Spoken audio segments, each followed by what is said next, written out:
দাদা, তুমি এখানে কি করছো? এই তো ভাই একটু ব্যায়াম করছিলাম। দাদা, তাহলে আমিও ব্যায়াম করবো, আমাকে শিখিয়ে দাও না। আরে বোকা, তুই পারবি না, তুই এখন অনেক ছোট আছিস, বড় হলে করিস। না না, আমি বড় হয়ে গেছি, আমি পারবো। ব্যায়াম করার সময় ডিস্টার্ব করিস না তো। পারবি তুই এটা তুলতে? জানিস এটার ওয়েট কত জানিস? এই দেখো, পাই কি না পাই। কাজ ওকে দে তো দেখ তো কেমন পারে ও, দে তো। এনে ভাই।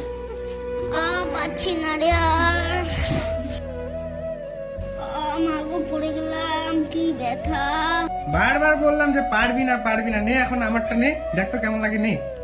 দাদা, আমার ভুলে গেছে, এমনটা আর আমি কখনো করবো না। কি রে, তুই এইভাবে পড়ে আছিস কেন? কি হয়েছে?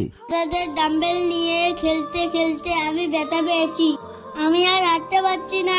এখন আমাকে কোলে করে তুলে নিয়ে যাও। কালবেলায় বললাম বই নিয়ে বস, বই নিয়ে না বসলে তুই এখানে চলে আসলি। ঠিকই হয়েছে, এবার শিক্ষা পেয়েছিস তো, চল।